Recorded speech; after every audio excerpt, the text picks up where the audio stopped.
आपण 1857चा स्वातंत्र्य लढा या आपल्या धड्यामध्ये पुढच्या विभागामध्ये प्रवेश करतो. चला तर ह्याच्यामध्ये आता आपण बघतोय की चरबी लावलेली काडतुस ही वापरण्यासाठी भारतीय सैनिकांनी नकार दिला आणि मग त्यांच्यावर शिस्तभंगाचा एक असा आरोप करून इंग्रजांनी त्यांना अतिशय कठोर शिक्षा दिली, म्हणजे जबरदस्तच शिक्षा दिली. आणि त्याच्यामुळं काय झालं तर बॅरकपूरच्या छावणीतला एक आपला सैनिक होता भारतीय, मंगल पांडे, यांनी या सगळ्या गोष्टीला खूप प्रखरतेने अगदी विरोध केला आणि इंग्रज अधिकारी या सगळ्या जी जबरदस्ती करत होते आपल्या सैनिकांवर, या अन्यायी वृत्तीला विरोध करण्याच्या भावनाने त्यानं काय केलं, ब्रिटिश अधिकाऱ्यावर गोळी झाडली. मग काय झालं, मंगल पांडे याला अटक केली आणि त्याला फाशी देण्यात. आता ही बातमी सगळीकडे वाऱ्यासारखी पसरली आणि हिंदी सैनिकांनी पूर्ण पलटणच, हिंदी सैनिकांची जी आपली पलटण होती त्यांनी संपूर्णपणे बंड केलं ह्याच्यात. आणि मग 12 मे 1857 रोजी या सगळ्या आपल्या सैनिकांनी दिल्लीचा ताबा घेतला. त्यांनी काय केलं तर मुघल बादशाह बहादूर शाह याच्याकडे नेतृत्व सोपवलं आणि भारताचा सम्राट म्हणून त्याची ग्वाही फिरवण्यात आली.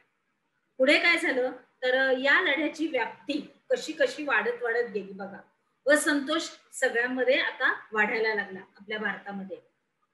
तर त्याच्यानंतर दिल्ली ताब्यात घेतल्याबरोबर सैनिकांचा आत्मविश्वास वाढला आणि मग त्यांनी काय केलं तर इतर ठिकाणी असणाऱ्या सैनिकांनाही या गोष्टीमुळे प्रेरणा मिळाली की यांनी हा लढा असा रीतीने अगदी प्रखरतेने चालू ठेवला.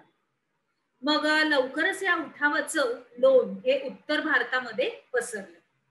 मग बिहारच्या राजपुतान्यापर्यंत इंग्रज छावण्यातील सगळे हिंदी सैनिकांनी बंडाचं निशाण उभा राहिलं.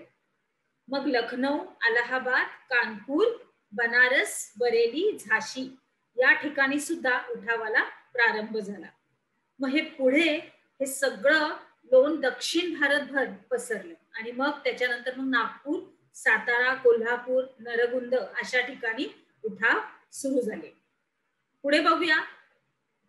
सातारा छत्रपतीचे वारसदार शहाजी प्रताप सिंह आणि त्यांचे कारभारी रंगो बापूजी आणि कोल्हापूरचे चिमासाहेब, नरगुंदेचे बाबासाहेब भावे आणि अहमदनगर जिल्ह्यातील संगमनेर जवळील भागोजी नाईक हे सगळेजण या लढ्यामध्ये अगदी अग्रभागी होते. मग नाशिक जिल्ह्यातले काही पेठ, सुरगाण्याच्या राणीसारख्या स्त्रिया सुद्धा याच्यामध्ये सामील झाल्या. आता बघा कशा रीतीने हा लढा सुरुवात झालेली आहे. जोरात सगळीकडे असंतोषाच्या ठिणग्या पडून सगळेजण अगदी प्रखरतेने पेटले गेलेले आहेत इंग्रजांविरुद्ध. त्याच्यानंतर मग 1857 साली खान देशामध्ये कजार सिंह यांच्या नेतृत्वाखाली भिल्लांनी सुद्धा उठाव केला. मग सातपुडा परिसरामध्ये शंकर शहांनी लढ्यांचं या सगळ्या नेतृत्व केलं आणि ह्या सगळ्या लढ्यामध्ये स्त्रिया सुद्धा मागे नव्हत्या. भिल्ल स्त्रिया सुद्धा सामील झाल्या खानदेशातल्या सगळ्या.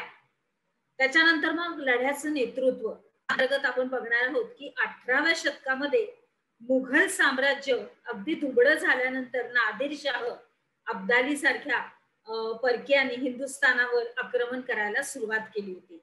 मग मुघल साम्राज्य त्यांना प्रतिकार करू शकत नाहीये हे लक्षात आल्यानंतर त्यांनी काय केलं, मराठ्यांनी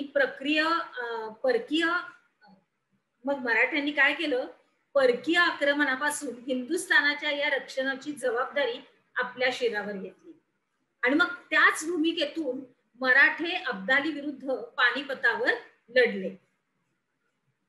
आता हा मुद्दा आपण बघितला. आता पुढचा. आता 1857च्या स्वातंत्र्य लढ्यात मुघल साम्राज्याचा वारसदार बहादूर शाह हा इंग्रजाविरुद्ध लढण्यास असमर्थ आहे हे लक्षात आल्यानंतर बहादूर शहाचं नेतृत्व मान्य करून मग नानासाहेब पेशवे, झाशीची राणी लक्ष्मीबाई आणि तात्या टोपे यांनी 1857च्या लढ्याची सूत्र सगळी आपल्या हातात घेतली. आता सुरू. पुढे आपण काय शिकलो? आपल्याला लढ्याची व्याप्ती आणि लढ्याचं नेतृत्व यांच्यावरती तुम्हाला टिपा लिहायच्या अर्थात. चला तर मग पुढे बघूया काय काय झालेलं आहे.